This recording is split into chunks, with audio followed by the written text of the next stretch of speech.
Okay, guys, so today we are starting part two of our notebook and basically chapter two of our class.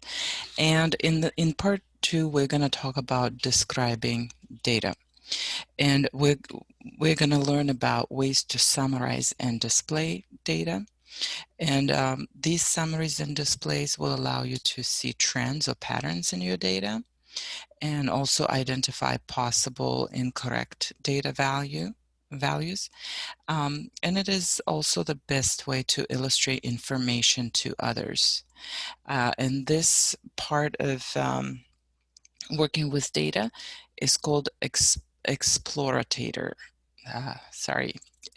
exploratory data analysis. I will not say this word very often, but this is what it's called. And the way we analyze and display data in large depends on the type of data we're dealing with.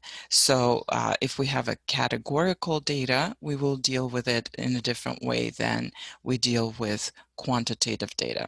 So right now, I have an example here.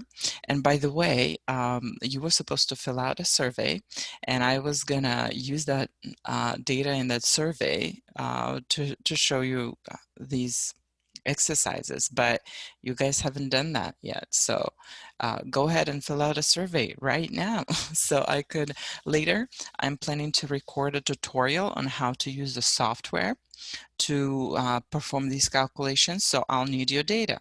Go ahead and fill it out. Okay, so let's begin. You can read your learning goals for this chapter in your notebook. And right now, we're just gonna get right away to practice. So because you guys haven't filled out the survey that I asked you to do, then we're gonna do this one right now. This is one of the samples from my previous class. So we're gonna use this data. And the first measurement that we're going to be talking about is the measure of central tendency, or measure of center. And the most common measure of center is the mean. What is the mean? Basically, the mean is your average. The mean is applied only to qualitative data, and it's the arithmetic average. So how do you calculate arithmetic average? You can pause and try to answer this question right now. And I'm going to continue. It is basically to calculate the arithmetic average, you add all the values and divide them by the number of values. Okay, so you would do, to calculate the average, it's 69 plus 60 plus 65 plus,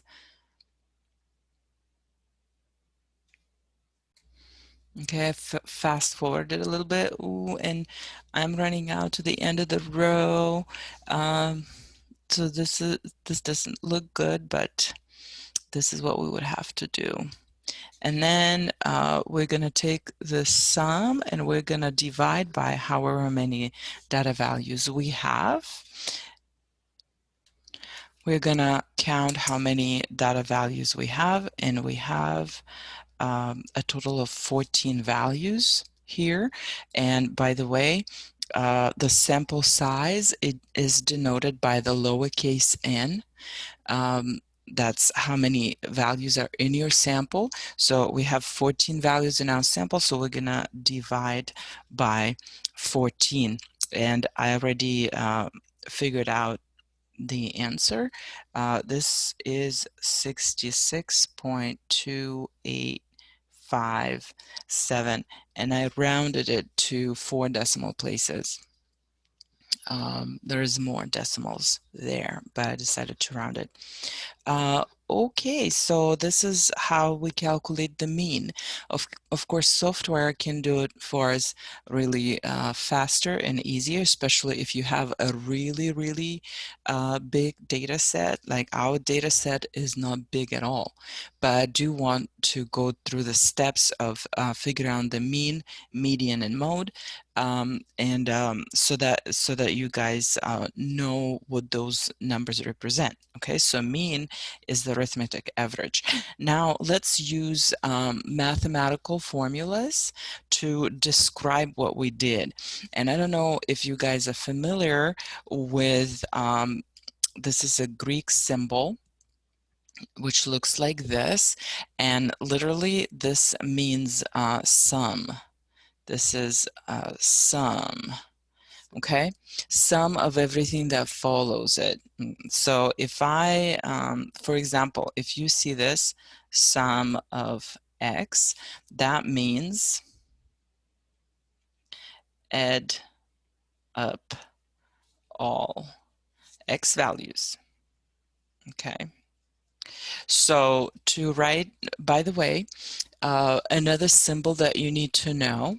So n is represents the sample size, and x with a bar is the symbol for the mean of a sample. Okay, x with a bar is the mean of the sample, and so in our case the mean of the sample is 66.22 no, 2857. So 2857. Okay, so this is sample. Those are statistics. It comes from the sample, so they're statistics, right? If we had a population symbols, we would use for the sample size, for the population size, we would use a capital N. Okay, and this is population size. Okay, and we would use a Greek letter mu to represent a population average or mean. Mean is our statistical term for the average. Okay, so to figure out, let's continue with our formulas. So what's the formula for the mean? Well, actually, the formula is we're going to add up all the values. We're going to call them x. This is our random variable x. By the way, this data that we have is called a single variable data because we're looking only at one parameter here. We're looking at heights. So there is only one variable that we're studying here, heights. So it's a one variable stats. And that variable height is denoted by x. Okay, so we're adding all x values or all heights that we collected, and we're dividing by n, the lowercase n. Okay, so basically, if you're working with a population, the formula is the same. You would do the same thing. You would add up all the x's and divide by the population size. So it's the same process. The formula looks a little different due to the differences in symbols. So the symbols are different. The process is the same. Okay. All right. So this is mean, and mean is basically is used to describe quantitative data. Okay, so another measure of center is median. How do we figure out the median? Well, there are steps to figuring out the median. The first step is to basically, we need to line up all the data from the smallest to the largest value. So let's do it now. We have the smallest is 60. 60. Then we have two values of 62.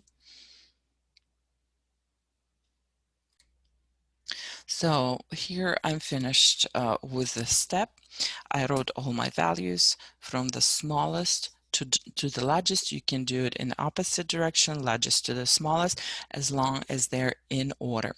Now, the word median itself means in the middle.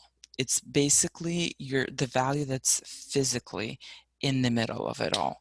So you could do it by hand. If you were doing it by hand, you would do cross one from the right and one from the left, and one, and you would continue doing that until you come to the center.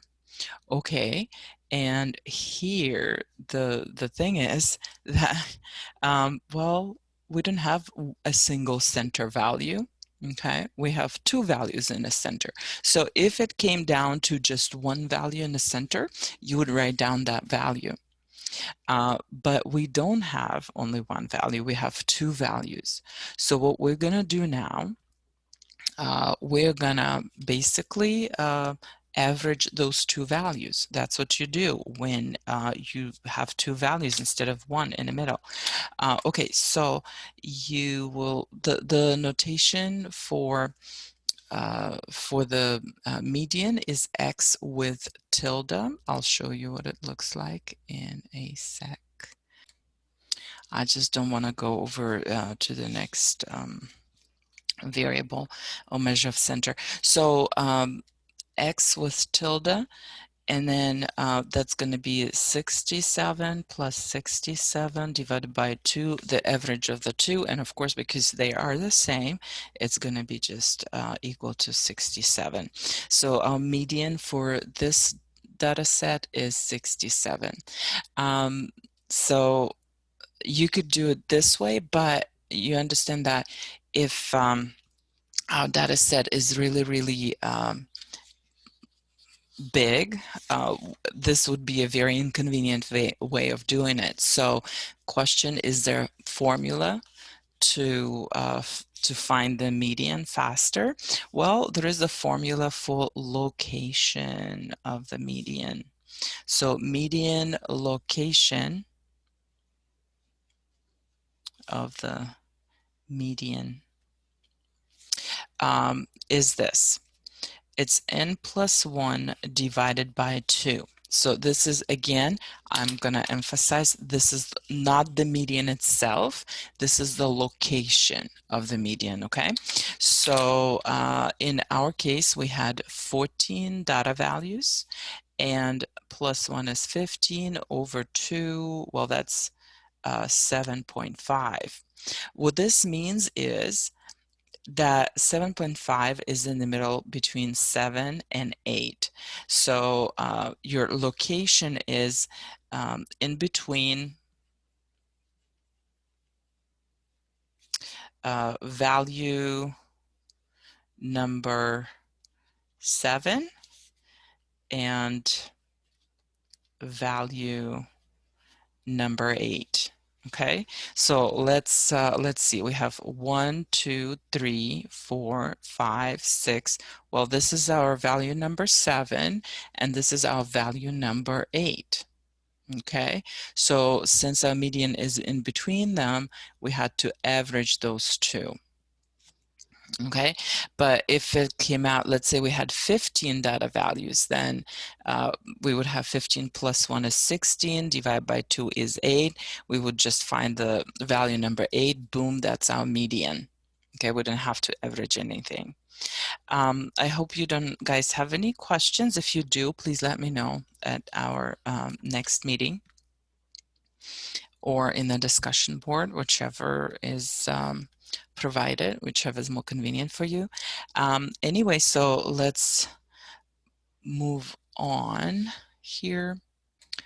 Oh, and I forgot to mention that there is a lot of statistical software that will find these values for you.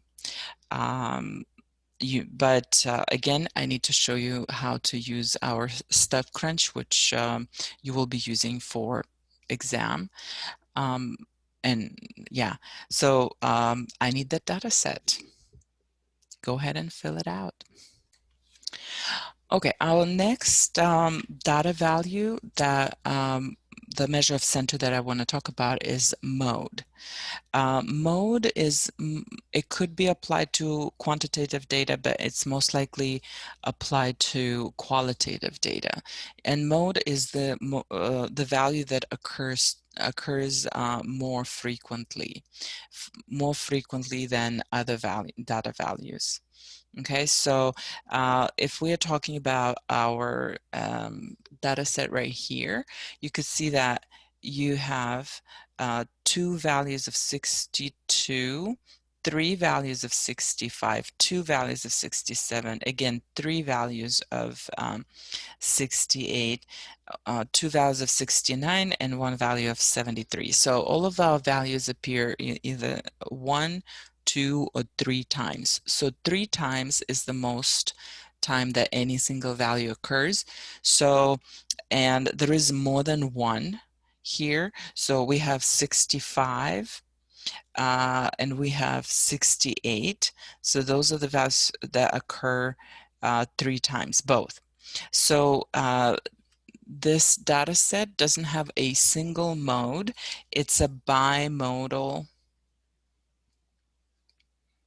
It's a bimodal set and data set. And so the mode for this data set will be 65 and 68. So both of those values occur more than any other value.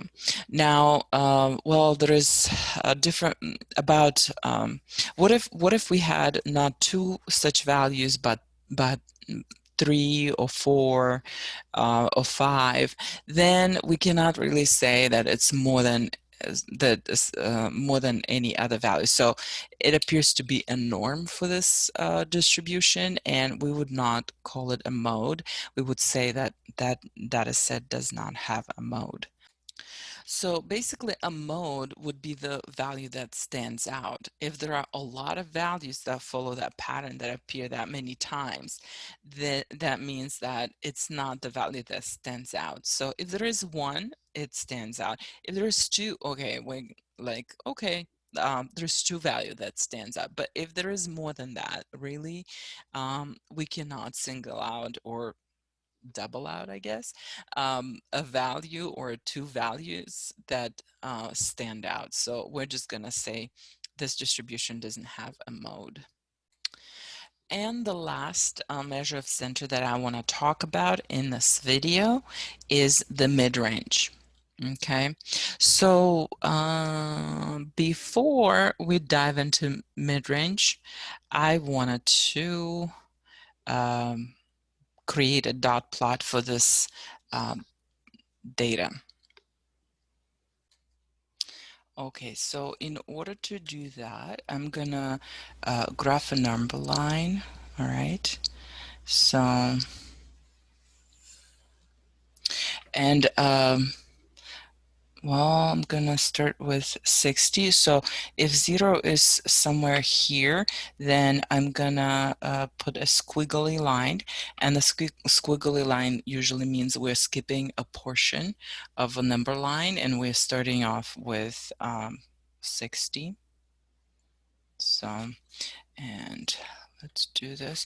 So 60, 61, 62, 63.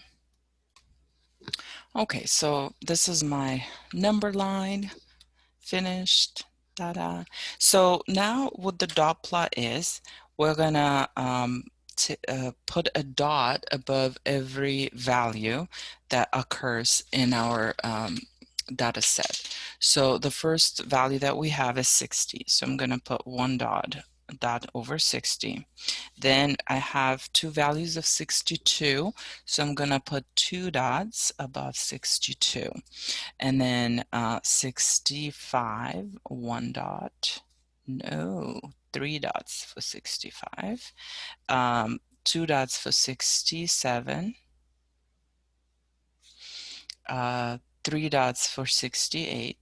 1, 2, 3. I have 3 values. 2 dots for 69. That corresponds to 2 values. And 1 dot over 73. Okay, so I don't have, what's interesting, that I have one value of 73, but I don't have any values for 70, 71, or 72. So what this means is that 73 is unusual value, okay, for my data set. Most of my values are here on this interval. In fact, majority are in here. In fact, let's compare it with our mean that we got. So our mean is, or average is 66.28. Yeah, so this means that the mean is located somewhere here, 66.3. So this is the mean value right here. This is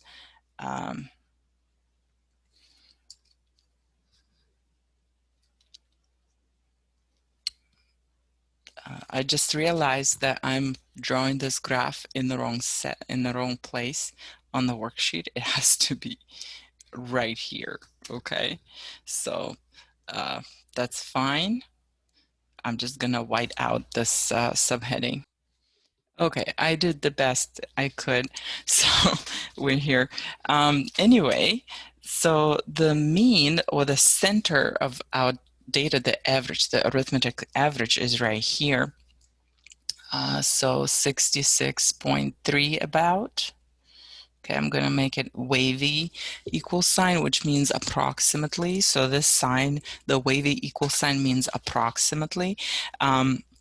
Okay, so it's approximately here. Now, so a majority of my data is here, and my the 73 value is basically, there is a big gap between that value and the rest of the values. So that's what makes this value an outlier. And the outlier, one of the disadvantages of the mean value is that it's very sensitive to the outliers because they are calculated in. All right, so, and they throw off the averages a lot. That's why we have other measures of centers, such as median, because median is less sensitive to the, well, actually it's not sensitive to the outliers at all, because those outliers get canceled out, and we also only pick the average values. So in the average value for this data set is right here, 67. So that's our median. 67. They, as you can see, they're close to each other, not exactly the same, but still. So this is our median value.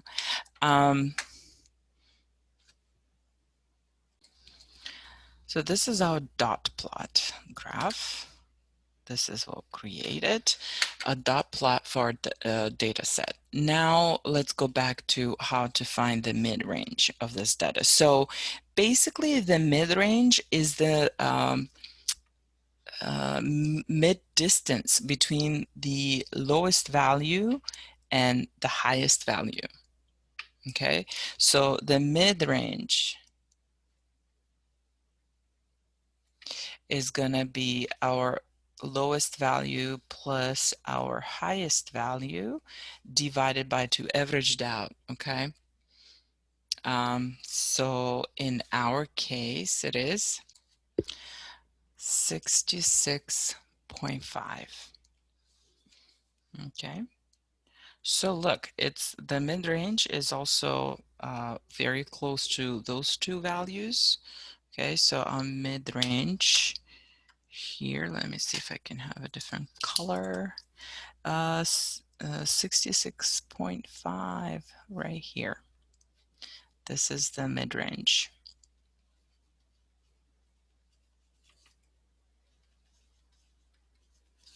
Oh, 66.5.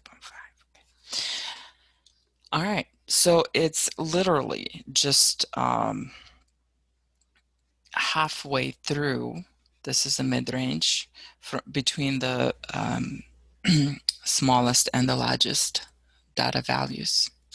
Okay, so this concludes this video about measures of central tendency, and I'll see you in the next video.